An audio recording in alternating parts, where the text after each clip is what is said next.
निमेषा दशा चाशो चकाष्टा त्रिसंतुता कला त्रिसंतकला मुहूर्तः इस्यादो रात्रम तू तांतः। इस श्लोक के अनुसार 18 निमेष मिलकर एक काष्ठा, 30 काष्ठा मिलकर एक कला, 30 कला मिलकर एक मुहूर्त और 30 मुहूर्त के मिलने से एक पूरे दिन और रात का निर्माण होता है।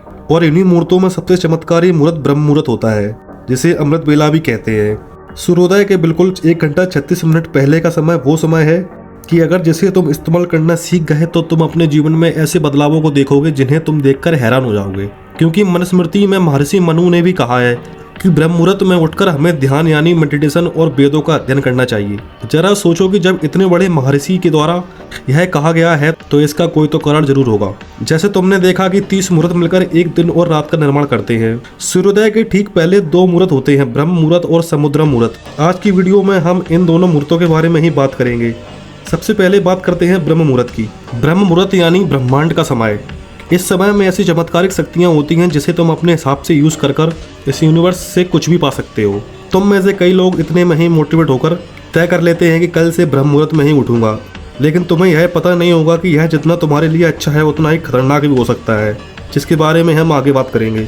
ब्रह्म मुहूर्त सूर्योदय से ठीक 1 घंटा 36 मिनट पहले चालू हो जाता है। वैसे तो यह 4 बजे से 6 बजे तक रहता है, लेकिन अगर तुम्हें इसका सही टाइम पता करना है तो तुम किसी भी सर्च इंजन में सर्च करो कि सनराइज टाइम और जहां तुम रहती हो उस जगह का नाम, फिर तुम्हें जो टाइम मिलेगा उससे 96 मिनट घटा दो। अब जो टाइम आएगा यही ब्रह्म मुहूर्त के स्टार्टिंग का टाइम होगा और इस टाइम से अगले 48 मिनट तक ब्रह्म मुहूर्त का टाइम ही रहता है।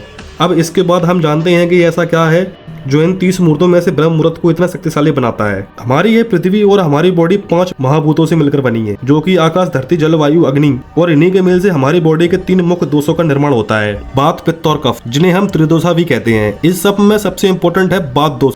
इसलिए अगर हमारी बॉडी में वात दोष बैलेंस नहीं होता है तो हम किसी काम में फोकस नहीं कर पाते और हम एंजाइटी, डर और अकेलापन महसूस करते हैं। आयुर्वेद के अनुसार हमारी बॉडी में 2 बजे से 6 बजे तक वात का लेवल सबसे ज्यादा होता है। तभी तो इसी समय हमारी कॉन्शियसनेस, क्रिएटिविटी और प्रोडक्टिविटी का लेवल सबसे पीक पर होता है, जिससे हमारे वात दोष का बैलेंस बना रहता है। हमारी बॉडी में कुल 72,000 नाड़ियां होती हैं और इनमें से सबसे इंपॉर्टेंट ईड़ा, पिंगला और सुषुम्ना नाड़ी है। लेकिन सामान्य मनुष्य में केवल पिंगला और ईड़ा नाड़ी ही एक्टिव होती है। सबसे पहले अपने नाक के नीचे अपनी उंगली को रखिए और चेक करिए कि कौन सी नोस्ट्रल से तुम सबसे ज्यादा सांस छोड़ रहे हो। 99% से ज्यादा लोग सिर्फ एक ही साइड से ज्यादा सांस छोड़ते हैं, या तो लेफ्ट से या फिर राइट से। बहुत कम टाइम ऐसा होता है जिसमें तुम्हारे दोनों नोस्ट्रल बराबर सांस छोड़ रहे होते हैं। लेकिन ब्रह्म मुहूर्त के दौरान तुम्हारे दोनों नाड़ी, पिंगला और ईड़ा एक्टिव हो जाते हैं, जो कि हमारी कुंडलिनी शक्ति को जागृत करने के लिए इंपॉर्टेंट रोल प्ले करते हैं। और जब तुम ब्रह्म मुहूर्त में ध्यान करते हो तो तुम्हारी सुषुम्ना नाड़ी भी एक्टिव हो जाती है और ये हमारे मूलाधार चक्र से बहते हुए सहस्त्र चक्र तक बहना शुरू कर देती है। तभी तो साधु और योगी ब्रह्म मुहूर्त में उठकर ध्यान करते हैं।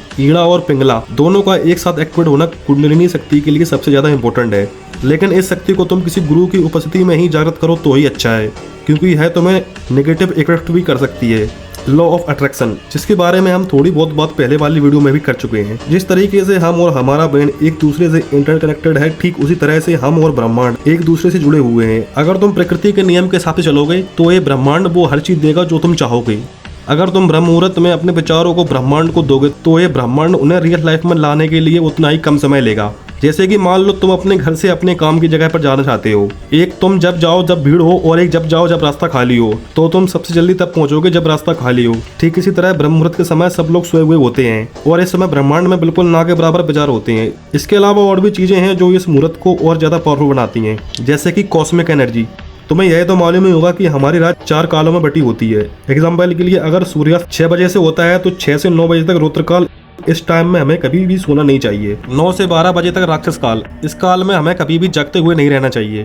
12 से 3 बजे तक गंधर्व काल चलता है, जब हम सबसे गहरी नींद में होते हैं। और 3 से 6 बजे तक चलता है मनोहर काल, जिसमें हमें किसी भी हालत में बिस्तर छोड़ देना चाहिए, क्योंकि मनोहर काल सबसे ज्यादा कॉस्मिक एनर्जी वाला होता है और ये वही एनर्जी है जो इस यूनिवर्स को सही तरीके से चलाने में मदद करती है। लेकिन जब हम सोए हुए होते हैं तो हमारी बॉडी में बहुत कम एनर्जी एंटर कर पाती है, लेकिन जब हम उठकर ध्यान करते हैं तो हमारा ब्रह्मांड हमें एनर्जी बहुत अधिक मात्रा में देता है, जिससे तुम्हें कुछ ही दिनों में महसूस होगा कि तुम्हारा कंसंट्रेशन लेवल और फोकस करने की एबिलिटी पीक पे हो। अब इतनी सारी चीज़ों के बाद इसके फायदे बताने की जरूरत नहीं है। अगर तुम फिर भी जानना चाहते हो तो मैंने डिस्क्रिप्शन में दे दिए हैं, तुम चाहो तो वहाँ जाकर पढ़ सकते हो। जब हमें सोना चाहिए तब हम खाना खाते हैं, जब हमें उठना चाहिए तब हम सोते हैं। अब इन सब के बाद तुम ब्रह्म मुहूर्त में उठ जाते हो तो सबसे पहले फ्रेश होकर ध्यान कर सकते हो या फिर पूजा कर सकते हो। इसके बाद तुम अफर्मेशन, विजुअलाइजेशन और लॉ ऑफ अट्रैक्शन जैसे सिद्धांतों पर काम कर सकते हो। ये एक ऐसा समय है जो तुम्हें खुद को जानने का मौका देता है। इस समय का उपयोग करके तुम खुद को और ज्यादा डेवलप कर सकते हो। ध्यान रहे कि इस मुहूर्त में तुम्हें कोई भी प्लानिंग नहीं करनी है, बल्कि इसके अगले मुहूर्त में तुम्हें प्लानिंग करनी चाहिए। तुम्हें कभी भी ब्रह्म मुहूर्त में उठकर नेगेटिव थिंकिंग नहीं करनी चाहिए, ना ही कुछ खाना है और ना ही कोई सेक्सुअल एक्टिविटी करनी है, नहीं तो ये मुहूर्त कुछ और ही मुहूर्त बन जाएगा। कुछ लोग कहते हैं कि हमें ब्रह्म मुहूर्त में उठकर फिर से सो जाना चाहिए, लेकिन आयुर्वेद में इसे निषिद्ध माना गया है। इससे हमारे त्रिदोषों का बैलेंस बिगड़ता है। अब इन सब के बाद कि ब्रह्म मुहूर्त में उठे कैसे, सबसे पहले अगर तुम डेली लेट उठते हो तो एकदम से ब्रह्म मुहूर्त में उठने की कोशिश मत करो, क्योंकि अगर तुम एकदम से ऐसा करोगे तो तुम्हारा पूरा दिन नींद न पूरी होने के कारण खराब जाएगा। इसलिए तुम अपने सोने और जागने के टाइम को धीरे धीरे कम कर सकते हो। जैसे अभी तुम सुबह 8 बजे जागते हो तो कल से 7:30 पर जागना शुरू करो, फिर 3-4 दिन तक 7:30 पर ही जागो। इसके बाद फिर तुम 7 बजे जागना शुरू करो।